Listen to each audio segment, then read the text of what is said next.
Most people assume the chickadee at their feeder feels something like friendship toward them.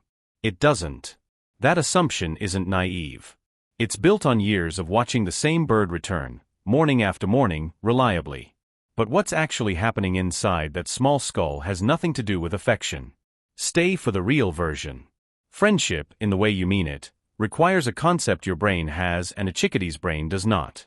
Researchers at Cornell Lab of Ornithology have spent decades mapping what's actually firing inside a bird that recognizes you. The answer is stranger than friendship, more precise than affection, and in some real ways, far more permanent than either. To understand it, you have to throw away every word you've used to describe your relationship with that bird. Start with the chickadee, because its brain holds the clearest evidence of what's really going on between you two. A black-capped chickadee's hippocampus, the brain region tied to spatial memory, grows by roughly 30% every autumn. It needs that growth to remember thousands of separate hiding spots for seeds it cached just weeks before winter. You are filed inside that same memory system. Not as a companion. As a coordinate on a survival map. Your feeder has an exact location, a reliability score, and a refill pattern the bird has already calculated precisely.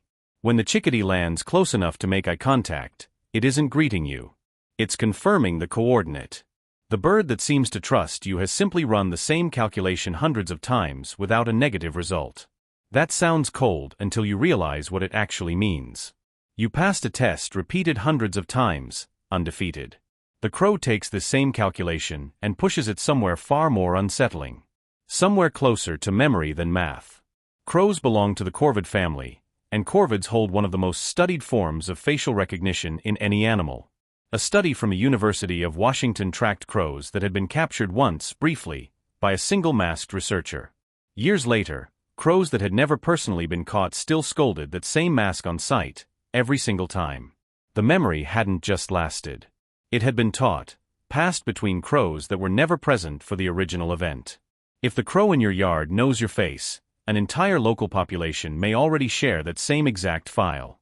You are not being remembered by one bird. You're being catalogued by something closer to a small watchful committee. And the file isn't neutral. It carries a rating. Threat, neutral, or reliable, updated every time you appear outside. If you've ever felt quietly watched while filling a feeder, you weren't imagining that feeling. You were being actively assessed. That's not friendship either. It's something colder, and somehow more flattering. You've been formally investigated, and you passed completely.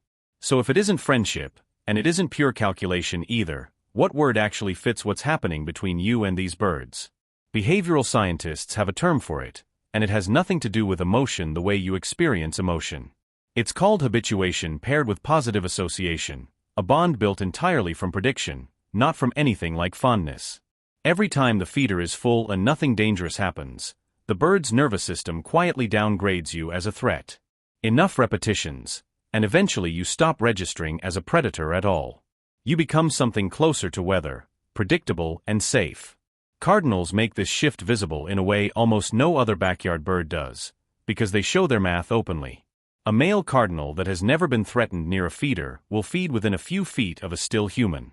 The same bird, in a yard where someone once threw something at it, holds a permanent 40-foot buffer for life. That distance isn't mood or memory of a face. It's a stored number, set once, almost never recalculated again after that. Which means the bird that lands closest to you isn't the one that likes you most. It's the one least harmed. Closeness, in a bird's entire nervous system, is not a compliment. It is simply the absence of a stored injury. And somehow that's still genuinely rare. Most humans a cardinal encounters across a lifetime carry at least one stored flinch. There's one more bird that breaks this pattern entirely, and it might be the closest thing to attachment in the yard. The ruby-throated hummingbird runs on a metabolism so extreme that calculation alone can't fully explain what researchers have recorded. A hummingbird's heart beats over 1,200 times per minute, and it can starve to death within hours without food. That urgency rewires its relationship to a feeder into something far more loaded than the chickadee's quiet spatial math. Studies tracking individual hummingbirds found the same bird returning to the same exact feeder for up to 9 years straight. 9 years is nearly that bird's entire natural lifespan, built almost entirely around one human's reliability with a feeder. If you've kept the same feeder filled for years, You may be the single most stable variable in that bird's life. Not loved. Depended on, in a way that borders so closely on devotion it becomes difficult to draw the line. So 4 birds, 4 nervous systems, and not one of them feels friendship the way you've been picturing it tonight. And yet calling this nothing would be its own kind of mistake, because something real is unmistakably being recorded. A 2012 study out of the University of Exeter measured something researchers didn't expect to find in wild garden birds. Great tits exposed repeatedly to one calm, consistent human showed measurably lower stress hormone levels than tits meeting strangers. Their bodies, not their feelings, had registered you as safer than a question mark. That distinction matters enormously here. A lowered stress hormone is not affection, but it is the physical residue of something choosing not to fear you. That residue accumulates quietly, bird after bird, season after season, until your presence becomes biologically interchangeable with simple safety. Picture it from the other direction. To a chickadee, you are not a person. You are a fixed environmental feature. The same category as a familiar oak, a reliable water source, or a stretch of fence that's never once moved. Trees never get thanked for standing in the same place for 10 consecutive years. And neither technically do you. But a tree can't be replaced overnight if it falls. You can be, and the birds plan around that fact. Chickadees that lose a reliable feeder source adapt within days, building a new spatial map around whatever replaces you. That's the part most people don't want to hear. You are important to them only for as long as you're consistent. And somehow, that turns out to be the most honest form of relationship most adults actually have with anything living. No performance. No story they tell about you. Just whether you showed up, over and over, when it mattered. Now go back to the crow's committee, the cardinal's stored number, and the hummingbird's 9 years of quiet dependence. The crow isn't filing you away because it's cold. It's filing you away because memory, for a corvid, is survival. Every detail it keeps on you, your walk, your car, your schedule, exists because forgetting once used to mean dying. The cardinal's 40-foot buffer, or its absence, is the most honest report card a wild animal has ever given you. No animal here flatters you, and none of them pretend. The distance each one keeps is exactly what you've earned. And the hummingbird returning for its 9th straight year isn't choosing you out of warmth. It's choosing you out of necessity. But necessity, sustained without failure for 9 consecutive years, starts to look nearly identical to something you would call loyalty. Multiply this across every bird in your yard right now, and a strange picture starts to come into focus. You are not one relationship. You are dozens of separate, overlapping files, held in dozens of separate small brains.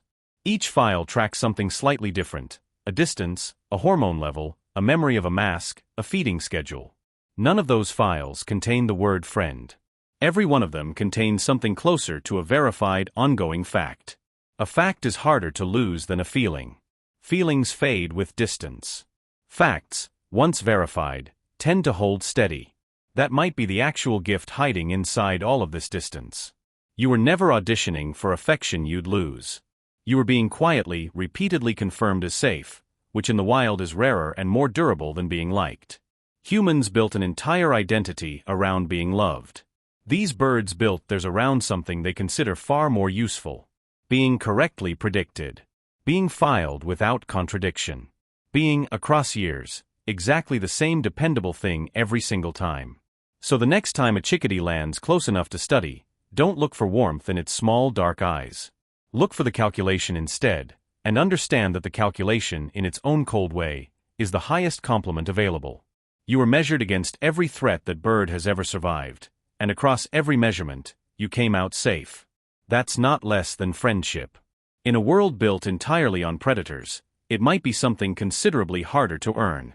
Somewhere in your yard right now, a small brain is holding a file with your name-shaped absence filled in carefully. It doesn't say friend. It doesn't need to. It says something closer to, this one, finally, can be trusted completely. You will probably still feel something like friendship the next time a cardinal lands near your window in winter. That feeling isn't wrong. It's simply yours. The bird's version lives somewhere else entirely, quieter, and arguably more solid. 2 completely different species, standing a few feet apart, each one keeping a record the other will never fully read. And somehow, across that entire gap of understanding, something durable still gets built between you, one quiet morning at a time. If you've ever felt certain a bird in your yard recognized you specifically, you're invited to describe that exact moment below.